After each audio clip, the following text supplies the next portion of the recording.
ये है भारत का प्रसिद्ध नगर इलाहाबाद।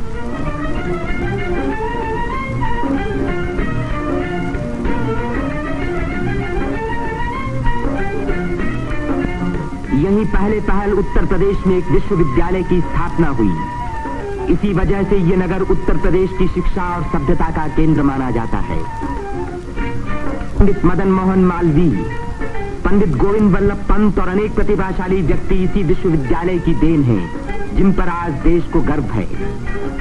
ये है हमारे प्रधानमंत्री पंडित जवाहरलाल नेहरू का निवास स्थान, आनंद भवन। भारतीय राजनीति का ये एक प्रमुख केंद्र रहा है।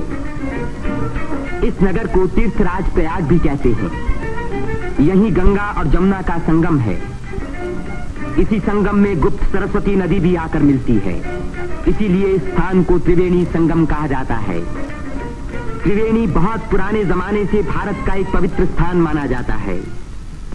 सृष्टि की रचना की शक्ति प्राप्त करने के लिए यहाँ ब्रह्मा ने यज्ञ और तपस्या की। लक्ष्मी की प्राप्ति के लिए विष्णु ने भी यहीं तपस्या की। यहीं स्नान करके भगवान शंकर ने त्रिपुर राक्षस के वध करने की शक्ति प्राप्त की। और यहाँ महात्मा बुद्ध ने संसार को सत्य का संदेश भी सुनाया।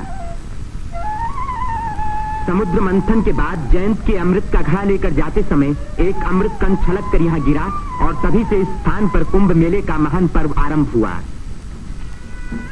इस वर्ष भारत का सबसे बड़ा कुंभ मेला इसी स्थान पर हुआ। इस मेले में लगभग 1 करोड़ व्यक्ति त्रिवेणी में स्नान करने के लिए आए। सदियों की गुलामी के बाद स्वतंत्र भारत का ये पहला कुंभ मेला था।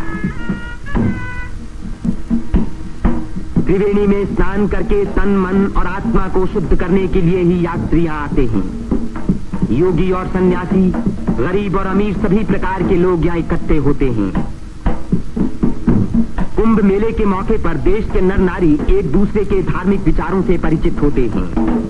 धार्मिक संस्थाएं योगी और सन्यासी यौगिक क्रियाओं को दिखाते हैं।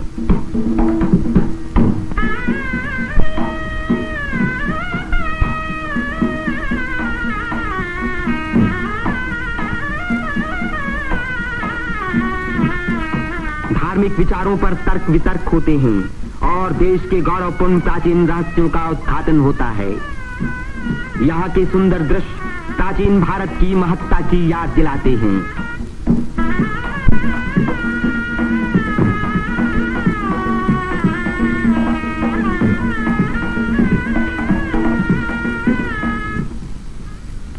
मेले के धार्मिक रूप के अलावा उसके दूसरे दृश्यों में सुंदरता और स्वतंत्रता का रंग चमक रहा था। रंग बिरंगी चूड़ियां, देवी देवताओं की मनमोहिनी मूर्तियां,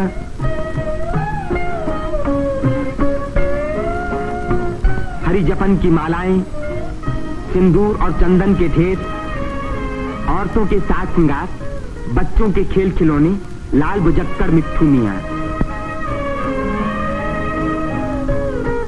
तीर्थयात्रियों की सुविधा और सुरक्षा के लिए और स्वतंत्र भारत के इस महान पर्व को सफल बनाने के लिए उत्तर प्रदेश सरकार ने अपनी ओर से कोई कसर उठा न रखी। मेला शुरू होने के कई महीने पहले से ही सरकार की ओर से तैयारियां शुरू हो गई थीं। उबड़ खाबड़ जमीन को समतल बनाने के लिए बुलडोजर जैसी बड़ी बड़ी मशीनों से जमीन की सतह ठीक की गई।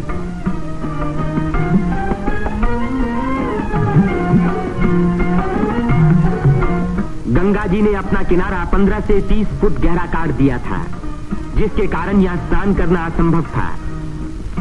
बुलडोजरों ने इन किनारों को सपाट बनाया, जिससे तीर्थयात्री यहाँ सकुशल स्नान कर सके।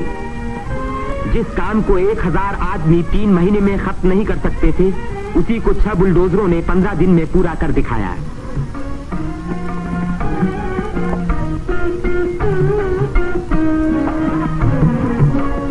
फौजी इंजीनियरों ने सड़कों पर बिछी रेलवे लाइनों के ऊपर पुल बनाने में बड़ी मदद की।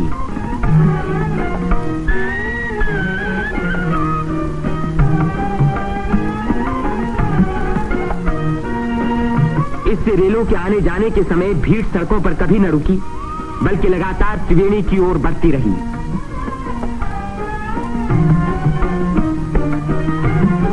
जगह की कमी के कारण ज्यादा लोगों के रहने का इंतजाम गंगा के पूर्वी तट पर झूसी की ओर किया गया। वहां से शेष मेले तक आने के लिए भारतीय सैनिकों और उत्तर प्रदेश सरकार के सार्वजनिक निर्माण विभाग ने पीपों के 6 पुल बनाए।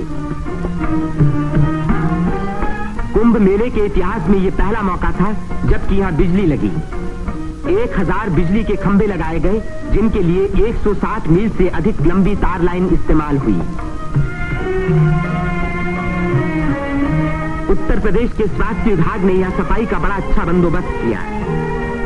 चारों तरफ मशीनों से लगभग 250 मन डीडीटी का भारी छिड़काव किया, जिसके कारण मेले में मच्छरों व मक्खियों का नामो निशान बाकी न रहा। मेले के आरंभ से ही सरकार ने हैजे के टीके लगवाने का प्रबंध किया। यात्रियों को सलाह दी गई कि वे मेला क्षेत्र में आने से पहले टीके लगवा लें। कदाचित इसी व्यवस्था के कारण मेले के मौके पर कोई भी रोग नहीं फैला।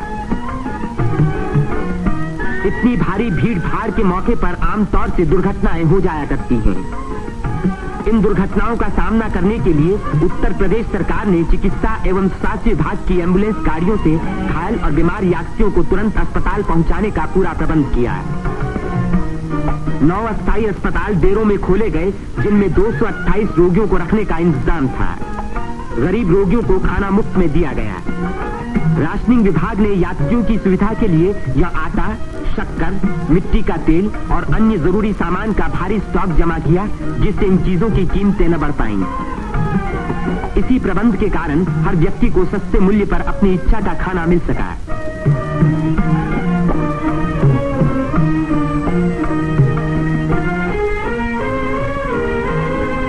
सेवा समिति, अग्रवाल समिति और भारत स्काउट्स एंड गाइड्स जैसी स्वयंसेवक संस्थाओं ने यात्रियों के मार्ग निर्देशन, उनकी सुरक्षा और घायलों का प्राथमिक उपचार किया। पुलिस यात्रियों के संचालन का कार्य करती रही।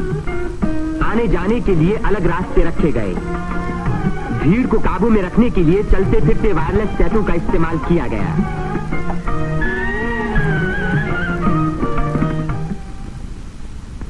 भूले भटके लोगों को खोज निकालने और उनको उनके घर वालों तक पहुंचाने का खास इंतजाम किया गया।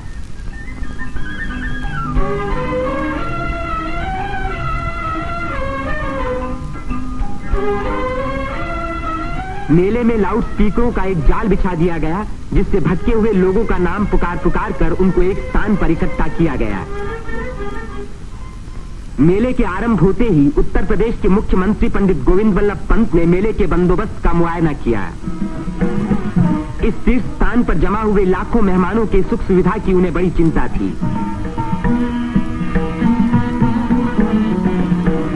उन्होंने नाव पर सवार होकर घाटों का निरीक्षण किया।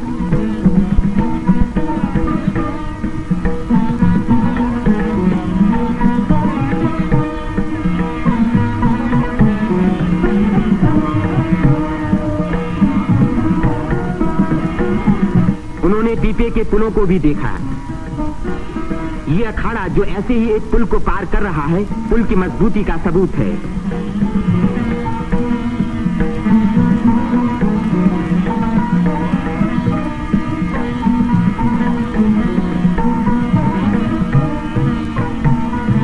हमारे प्रधानमंत्री पंडित जवाहरलाल नेहरू ने भी मेले के इंतजाम का निरीक्षण किया। वे सड़कों पर घूमे और पुलों पर भी गए।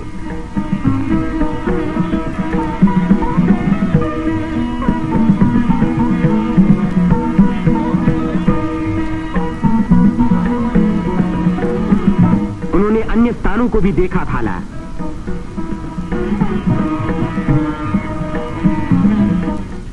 भारत के अन्य लाखों व्यक्तियों की भांति हमारे राष्ट्रपति श्री राजेंद्र प्रसाद ने भी त्रिवेणी में स्नान किया। इस दिन अपार जनसमूह यहां इकट्ठा था।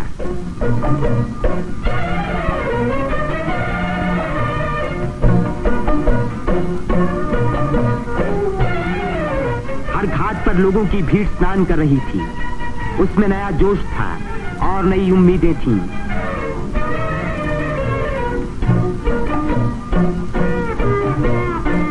ये दृश्य जाहिर कर रहा था कि इस भीड़ की महान रचनात्मक शक्ति के कारण देश का भविष्य उज्जवल है। उसकी इसी शक्ति के कारण हमारी उन्नति के बड़े से बड़े कार्य अवश्य सफल होंगे। जिस स्थान पर मनुष्य और देवताओं ने यज्ञ किए और भविष्य का संकल्प किया, उसी स्थान पर इन नर नारियों ने आज भारत को फिर से बलवान और सुखी बनाने की प्रतिज्ञा की और भारत की स्वतंत्रता को अमर रखने के लिए अपने शरीर में एक नए प्राण को जन्म दिया।